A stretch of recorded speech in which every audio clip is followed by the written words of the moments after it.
네, 2차 세계대전을 승리로 이끌었던 이 영국의 수상 윈스턴 처칠 경이 전 세계를 향해서 방송 연설을 하기 위해서 이 런던의 극장가인 웨스트엔드에서 택시를 타게 되었습니다. 택시 운전기사에게 이야기를 합니다. BBC 방송국으로 갑시다. 그러자 택시 운전기사가 대답을 합니다. 죄송하지만은요, 다른 차를 좀 타주십시오. 저는 그렇게까지 멀리는 가지 못합니다. 이렇게 대답을 합니다. 아니, 빈 차이신데 왜 가지를 못하신다는 겁니까? 다시 물으니까요, 그 기사분의 대답이 이겁니다. 1시간만 있으면은 윈스턴 처칠 수상이 방송 연설을 하는데 저는 그 방송을 꼭 들어야 되겠습니다. 이렇게 대답을 합니다. 이 이야기를 직접 들은 처칠 경이 마음이 흐뭇해졌습니다. 그래서 이 주머니에서 자기도 모르는 사이에 번쩍하고 한 5만 원쯤 되는 큰 액수의 지폐를 꺼내서 이 운전기사분에게 척 하고 주었습니다. 그랬더니 이 운전기사의 눈이 휘둥그레지면서 에라이, 처칠이고 뭐고 모르겠다. 어서 타십시오. 이렇게 해서 갔다는 것입니다. 나도 모르는 사이에 더 큰 목적과 더 중요한 일이 있으면은 그렇지 못한 일은 차순위로 밀려날 수밖에 없습니다. 몇 년 전에 티보잉이라는 말이 미국 사회에서 회자되었습니다. 이 몇 년 전에는 이제 전 세계가 SNS 문화, 트위터라든지 페이스북 문화가 한창 일어나던 시기라 우리나라 사람들도 이 왁자지껄한 이 티보잉이 무엇인가 하고 보게 되었고, 저도 이렇게 보게 되었는데요. 이게 무슨 뜻인가 하면은 티보잉이라는 말은 티보우 하기 이렇게 해석할 수 있고요. 팀 티보우라고 하는 미국의 유명한 미식 축구 선수의 어떤 행동을 가리키는 것입니다. 그는 이 미식 축구에서 야전 사령관격인 이 쿼터백을 맡고 있으면서 자기 팀의 연전연승을 이끌고 있었습니다. 아주 인기가 하늘을 찌를 듯 높은 선수였는데 그가 이 중요한 플레이를 하고 나서마다 그는 이 티보잉을 했습니다. 이것은 무엇인가 하면은 한쪽 무릎을 꿇고 그 자리에서 즉석으로 감사 기도를 드리는 것입니다. 이것은 무엇인가 하면 하나님께 감사하다는 것을 표하는 것이죠. 그래서 이 행동으로서 그가 말하고 싶은 것이 무엇이겠습니까? 자신의 이 재능은 하나님이 주신 것이다. 이걸 말하고 싶은 것입니다. 나는 지금 이 일을 하나님께 감사를 드린다. 나는 아무것도 아니다. 이것을 말하고 싶은 것입니다. 그런 교회에서 간증을 하기도 했다고 하는데요. 이것을 보여주고 싶은 것입니다. 그 당시 미국에서 가장 돋보이는 인물 중에 하나였던 이 티보우라는 선수가 이렇게 티보잉을 하는 그런 모습과 함께 만면에 흡족한 미소를 띠는 모습을 3억이나 되는 미국의 국민들이 보면서 깊은 인상을 받았을 것이라고 생각을 합니다.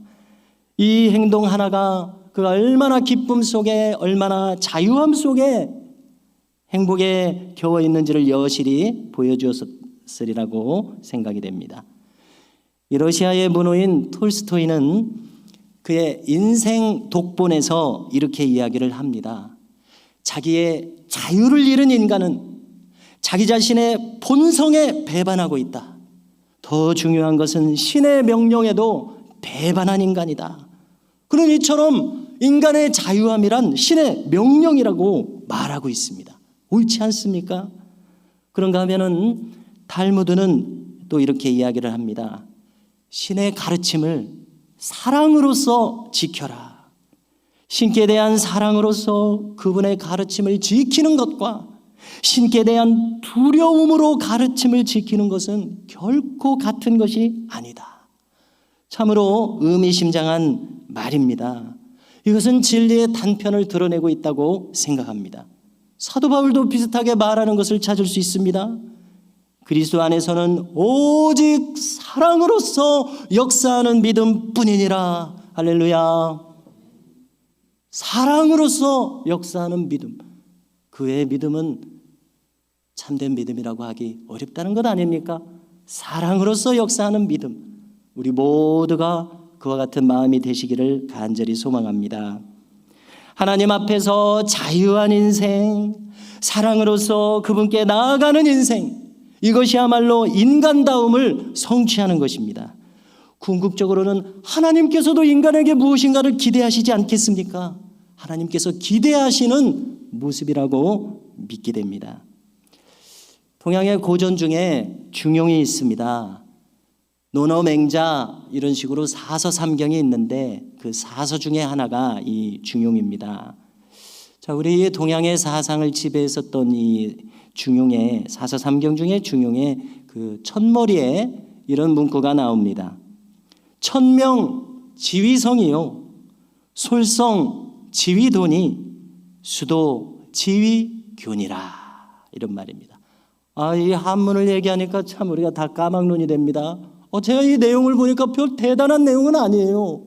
우리가 알아듣게 풀이를 해본다면요, 천명지위성이요, 천명이 곧 성이라는 것입니다. 다시 말해서 하늘이 우리에게 부여해 주신 것이 우리의 성품, 본성이라는 것입니다. 이거 뭐 어렵습니까? 하늘이 우리에게 각자 개성에 따라서 우리를 만드셨지 않습니까? 우리를 공산품으로 찍어내지 않으셨습니다. 모두가 다 고유한 한 영혼으로서 만드셨으니 천명지위성이요, 하늘이 부여해 주신 것이 우리의 성품, 본성이니라. 뭐 어려울 것 없습니다. 그리고 솔성지위도요, 솔성이란 그 성품을 다 하는 것이 곧 돈이라, 곧 길이니라, 마땅한 가야 할 길이니라. 이것도 어렵지 않습니다. 그렇습니다. 나에게 주어진 이 성질대로, 이 성질을 잘 갖고 닦아서 이 길대로 가는 것이 마땅한 길이다. 어려울 것 없어 보여요. 그 다음에 수도 지교니라. 그리고 그 수도, 그 길을 닦는 것이 곧 가르침이니라. 이것은 좀 어려워서, 가르친다는 것은 배운다는 것을 말하지 않습니까? 자기를 가르친다고 한번 해석해 봤습니다. 수도 지위교니라. 그렇게 그 길을 닦는 것이, 그래서 자기 자신을 가르쳐서 자기 자신이 평생 배우도록 하는 것, 이것이 교인이라. 이렇게 풀이를 한번 해보게 되는데요, 이 만물의 이치는 다 통한다고 할 때에 이거 인생의 갈 길에 대해서 이 마땅한 마땅한 설명이라고 생각이 됩니다. 우리의 본성대로, 받은 본성대로 그 길을 잘 닦아서 그 다음에 평생 그것을 잘 세워나가는 것, 이것이 인생이다. 이렇게 말했다고 생각이 됩니다. 자, 여기 이 가르친다, 배운다는 말을 주목하고자 합니다. 우리 주님도 비슷한 맥락에서 말씀하신 것을 견주어서 연결해 볼 수가 있습니다. 주님은 뭐라고 말씀하시냐면요, 너희들은 내게로 와서 배우라. 그리하면 너희 마음이 쉼을 얻으리니 말씀하셨습니다. 배우라는 주님의 초청을 주목해 보십시오. 우리가 지금까지 평생 신앙생활을 해왔습니다. 한번 스스로 질문해 봅니다. 나는 그럼 얼마나 이 신앙을 배워왔나? 나는 어느 정도에 이르렀나? 라고 생각을 해볼 때에 아무리 생각해도 이 신앙의 세계에서도 이 배움은 끝이 없습니다. 배우고 배워도, 말씀을 듣고 들어도 처음 듣는 것 같아요. 나는 아무것도 모르는 것 같아요. 그렇지 않습니까? 자, 예를 들어서 이 용서라고 하는 중요한 신앙의 덕을 한번 같이 생각해 보시겠습니다. 우리가 한번 용서했다고 해서 이 용서를 마스터할 수 있는 것은 아닙니다. 이 용서라는 것이 그렇게 간단하지 않습니다. 그러므로 생각해 볼 때 이 용서한다는 것은 기적의 다름 아니다. 내가 누군가로부터 용납받는 것은 그것 참 너무 고마운 일이다. 기적과 같은 일이다. 이렇게 생각이 됩니다. 왜냐하면 우리 스스로 잘 알고 있지 않습니까? 우리의 마음같이 요지부동인 마음이 어디 있습니까? 누가 나를 설득할 수 있습니까? 누가 나를 자기 하고자 하는 대로 이끌고 갈 수 있습니까? 이처럼 하나님께서는 우리 모두를 이렇게 독립적인 인간으로 만드셨음을 우리가 알게 됩니다. 이 요지부동한 인간의 마음이 움직여야 가능한 것이 이 용서라는 신앙의 덕목입니다. 그래서 주님은 말씀하셨다고 생각합니다. 너희는 내게로 와서 배우라. 평생 배워야 할 것이 바로 이 신앙의 덕성들입니다. 옳습니다. 평생의 시간이 필요한 것을 우리가 지금까지 신앙생활을 해보니까 절감하게 됩니다. 가끔 우리나라의 젊은이들 중에서 이 세계적인 음악 콩쿠르에서 입상한 소식을 듣게 됩니다. 그리고 그들이 연주하는 모습을 영상이나 해서 이렇게 보게 되면요, 정말 대단한 실력을 갈고 닦았음을 보게 됩니다. 피아노나 바이올린, 첼로 연주에서 우리의 아들, 딸들이 세계적인 인정을 받는다고 하는 것 정말 대단하게 느껴집니다. 그런데요, 그들의 그렇게 연마한 과정을 한번 생각해 보십시오. 이것은 결코 하루아침에 이루어질 수 있는 것이 아닙니다. 흔히 1만 시간의 법칙이 있다고 이야기를 합니다. 이것은 한 분야에서 무엇인가 성공을 하고 성취하고자 한다면 적어도 1만 시간의 노력이 필요하다, 그런 이야기입니다. 그래서 계산을 해보면요, 하루에 3시간씩 투자를 해서 10년이 지나면 1만 시간이 충족된다고 합니다. 그런데 여기서 더 나아가서 혹자는 이렇게 이야기를 합니다. 인간이 무엇인가 자가를 이루려고 한다면 20년의 시간을 투자해야 무엇인가를, 자기 본성을 이룰 수 있고 도달할 수 있다. 경험에 의해서 이렇게 이야기를 합니다. 그래서 조금 자세히 생각해 본다면요, 예술인들은 예를 들어서 감성을 발달시키는 분들입니다. 20년 동안 자신의 감성이라고 하는 이 본성을 갈고 닦음으로써 비로소 예술의 세계를 정립하고 세울 수 있다, 이렇게 응용해서 생각해 볼 수 있습니다. 자기의 나름대로의 색깔을 이루고 자기의 일가를 이루기 위해서는 20년이라고 하는 그런 시간이 필요한 것입니다. 세계적인 콩쿠르에서 우승을 한 그 사람만 그런 것은 아닐 것입니다. 우리처럼 평범한 사람들도 그 세계에서 우승한 사람이 내가 사는 세상에 와서 살 수는 없잖아요. 그러니까 내가 살고 있는 바로 이 자리는 하나님께서 나에게 부여해 주신 고유한 자리이므로, 그렇다면 우리는 내가 서 있는 자리에서 20년을 내가 신실하게 나를 갈고 닦는다면 나도 일가를 이룰 수 있을 것이다, 이렇게 생각을 하게 됩니다. 그렇습니다. 4년 동안 피아노 전공을 하면서 대학을 마쳤다고 해서 피아노에 대해서 완결할 수 있는 것이 아닙니다. 박사학위를 취득했다고 해서 학문의 모든 것을 이룬 것은 아닙니다.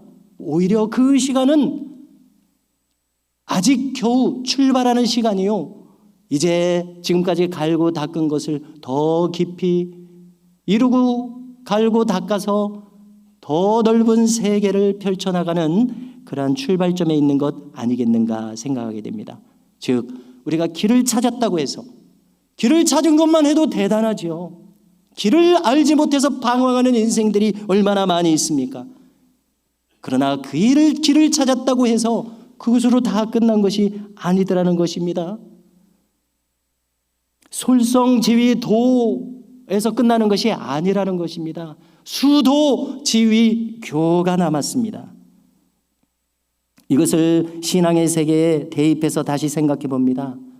우리 교회에서 제가 이 시간마다 늘 요청을 드리는 기도 제목은 기도 제목이 있습니다. 새벽 기도회 5번, 금요 기도회, 수요 기도회, 늘 모은 교우들에게 제가 요청을 드리죠. 즉, 그리스도의 성품을 담게 하소서, 이렇게 기도하시자고 하지 않습니까? 그분의 온유하심, 그분의 겸손하심, 그분의 자비와 긍휼하심 담게 하소서, 이렇게 기도합시다 할 때 여러분 얼마나 좋습니까?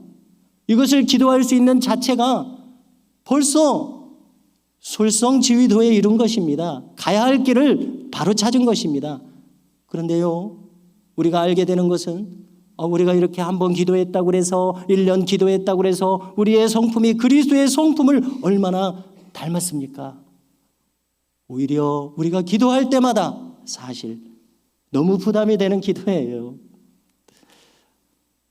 내가 주님을 참 많이도 안 닮았다. 나 스스로 너무나 잘 알고 있지 않습니까?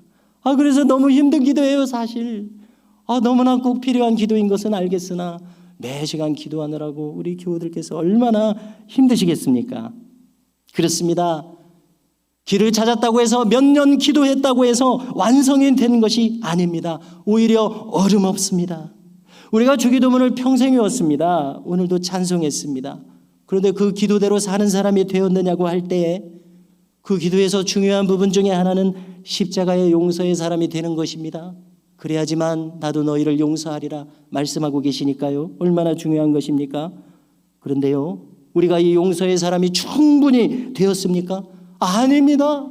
이 용서를 감당할 수가 없어서 내던져버리는 것이 우리의 얄팍한 본성이더라는 것입니다. 그러면 이제 우리는 어떻게 해야 합니까?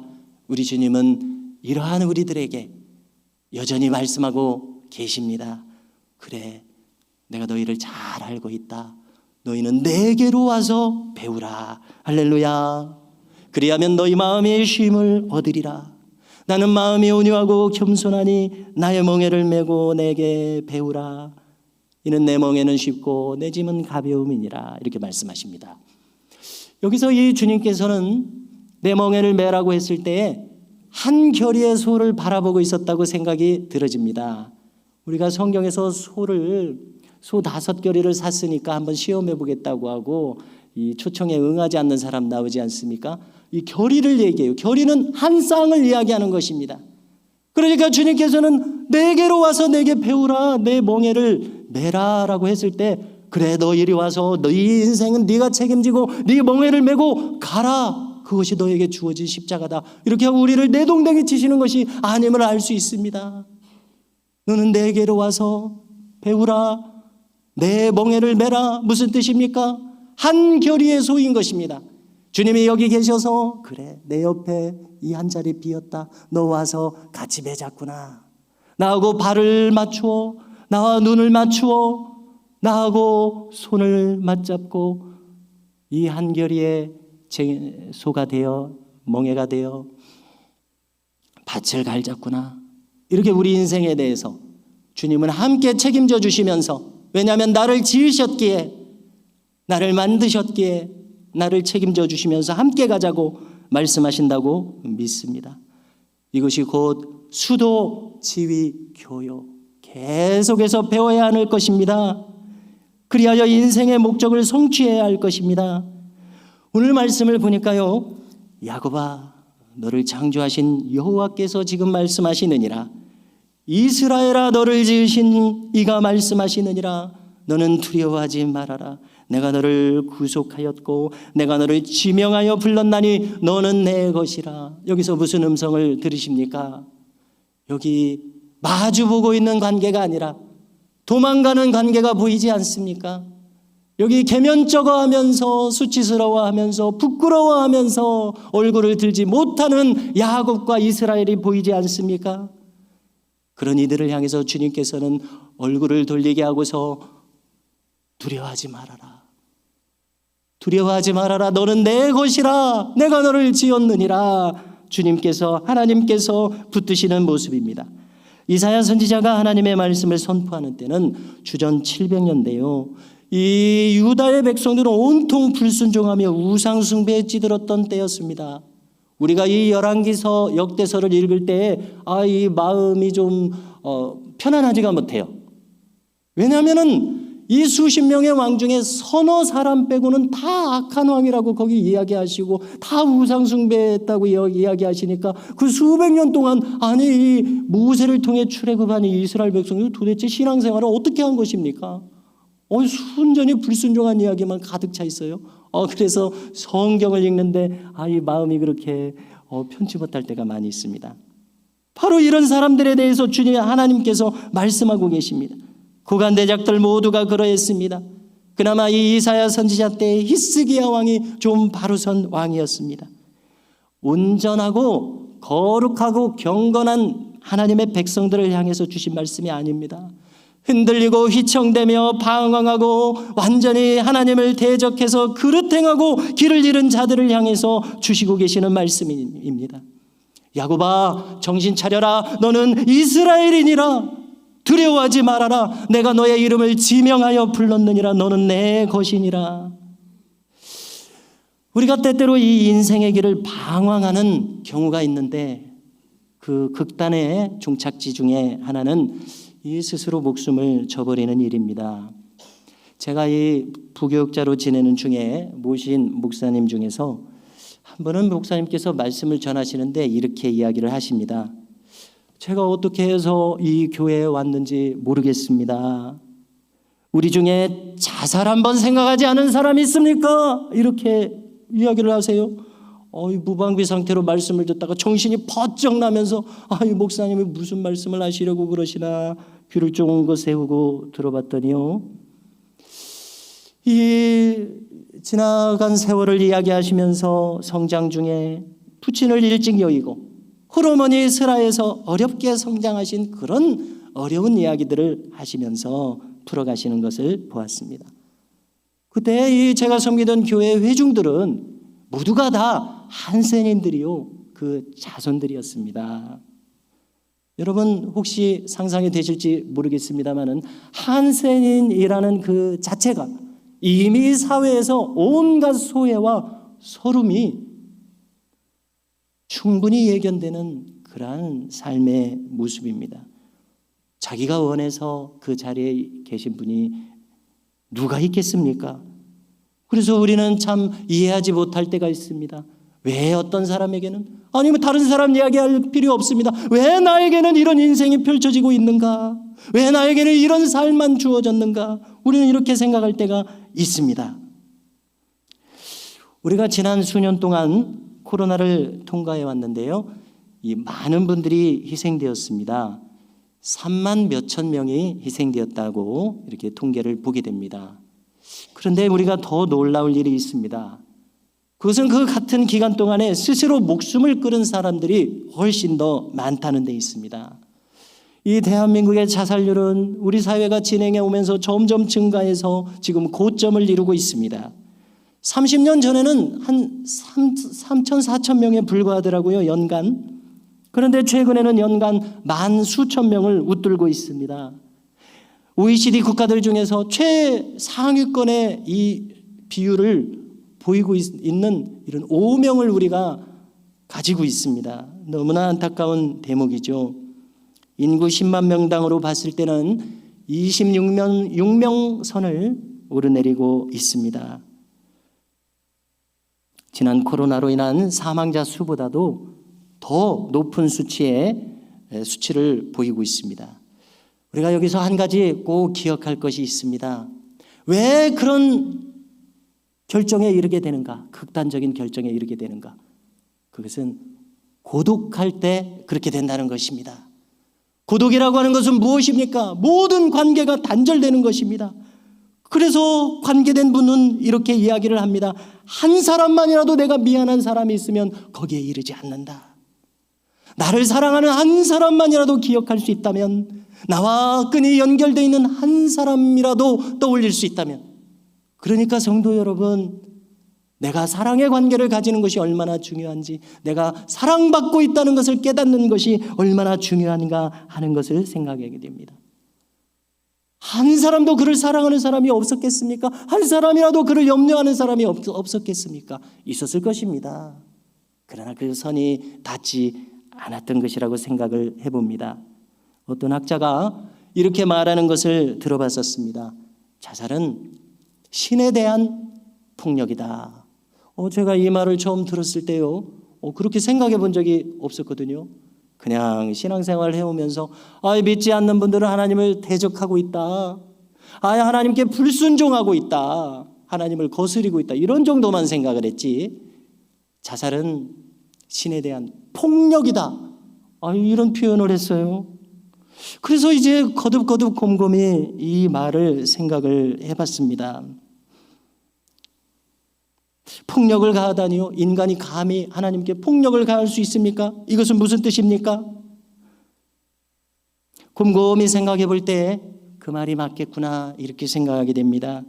왜냐하면 하나님이 그 사람에게 생명을 주셨잖아요. 생명을 주시고 그 사람에게 하나님은 기대하고 계십니다. 하나님은 그 영혼과 교제하기 원하시고 그 영혼이 이 땅에서 자유하기를 원하시고 이 땅에서 기뻐하기를 원하시고 부여받은 그 본성을 갈고 닦아서 그것을 펼치기를 원하시는데 그것을 저버리는 모습이기에 하나님은 가슴이 아프시다는 것입니다. 그렇지 않겠습니까? 우리 어르신들이 자녀들을 기를 때에 때로 부모님의 뜻과 맞지 않을 때 속 썩는다고 얘기를 많이 하죠. 바람 많은 나무에 가지 많은 나무에 바람 잘 날없다고 무자식이 상팔자라고 이런 말들을 하는 것을 볼 때에 얼마나 괴로우면 이런 말들이 나왔을까 이렇게 생각이 됩니다. 하나님도 마찬가지이시겠다는 겁니다. 그렇게 생각해 보니까요,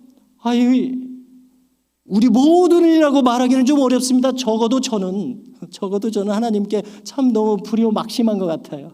여러분들은 어떠십니까? 하나님을 가슴 아프게 해드리는 때가 너무나도 많지 않은가 이렇게 생각하게 됩니다. 하나님께 대한 폭력이다. 하나님 얼마나 가슴 아프시겠습니까?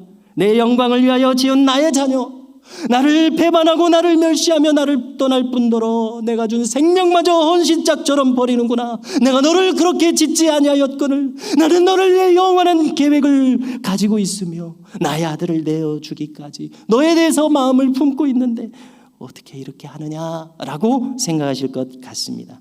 아닙니다. 그것이 아닙니다. 오늘 하나님은 야곱아 너를 창조하신 여호와께서 지금 말씀하시느니라. 이스라엘아 너를 지으신 이가 말씀하시느니라. 오늘 말씀 마지막 자락에 이 야곱과 이스라엘에 대해서 잠시 생각해 보겠습니다. 이 야곱이라고 하는 이름의 뜻은 간사한 자라는 뜻입니다. 이스라엘이라는 이름의 뜻은 하나님과 겨루어 이겼다는 뜻입니다. 이 이름의 변화를 성경은 이야기하고 계시죠. 이 이름의 변화는 야곱의 일생의 변화를 가리킵니다. 야복강 나루에서 이 야곱에 대해서 하나님 말씀하시죠. 천사를 통해서 이후로 다시는 너를 야곱이라 부르지 말아라. 이제후로는 너를 이스라엘이라 부르리라. 여러분, 이 야복강에서 야곱은 일생일 때 절체절명의 위기를 맞았습니다. 다 아시듯이 지금 이 밤이 지나면 400명을 거느리고 형님 에서가 다가오고 있습니다. 그 형님이 여전히 나를 향해서 분노하고 계시며 나를 죽일지 살릴지 모르는 이 과정에서 야곱은 어떻게 합니까? 데려온 모든 가축과 사람들을 두 떼로 나눠서 먼저 보냅니다. 선물을 보냅니다. 왜냐하면 이 형님의 마음을 누그러뜨려야 되니까요. 그리고 그것도 불안해서 그 떼를 또 반으로 나눠서 순차적으로 보냅니다. 그렇습니다. 야곱은 이처럼 늘 수단을 생각하는 사람이었습니다. 마침내 이제 자신이 형님과 마주 대했을 때에 형님 죄송했습니다. 저도 고생 많이 하고 이렇게 형님 뵙니다. 이렇게 말하면 되잖아요. 이 형님 앞에서 7번을 절을 하고 있습니다. 왜 이렇게 거리가 멉니까? 왜 이렇게 형님처럼 가까이 대할 수 없는 깨어져 버린 관계가 되었습니까? 왜 이렇게 수단을 써야 됩니까? 그렇습니다. 이런 사람이 야곱입니다. 그리고 돌이켜보면 우리와 같습니다. 우리는 비겁하게 이렇게 수단을 쓰고 있는 사람들 아닙니까? 진실되지 못합니다. 그래서 이 일생일 때 이제 일생을 결정하는 이 시간에 야복강에서 하나님 말씀하십니다. 그래, 너는 네 이름대로 살아왔다. 너는 간사하게 살아왔느니라. 그러나 이제는 너를 더 이상 야곱이라 부르지 않으리라. 이스라엘이라 부르리라. 내가 너에 대한 부르심을 너는 이루라. 나의 뜻을 이루라. 나의 나라를 이루라. 이렇게 생각이 됩니다. 7번 절한다고 형님의 마음이 풀어지는 것이 아닙니다. 하나님께서 풀어주시니까 에서의 마음이 풀어져서 두 팔 벌려서 야곱을 맞이하게 되는 장면을 우리가 보게 됩니다. 수단으로 되는 것이 아닙니다. 하나님의 은혜가 있어야 됩니다. 그러니까 이 야곱이 형님을 배우니 하나님의 얼굴을 배우는 것 같습니다. 할렐루야. 하나님의 은혜가 있어야지만 우리는 살 수 있음을 깨닫게 됩니다. 성도 여러분, 7절에서 말씀합니다. 내 이름으로 불려지는 모든 자 곧 내가 내 영광을 위하여 창조한 자를 오게 하라. 내가 그를 지었고 그를 내가 만들었느니라. 왜 이렇게 부르십니까? 이제 후로는 너를 야곱이라 부를 것이 아니요 이스라엘이라 부를 것이니라. 우리에게도 같은 마음으로 우리의 삶을 펼쳐가기를 하나님께서 원하시는 줄 믿습니다.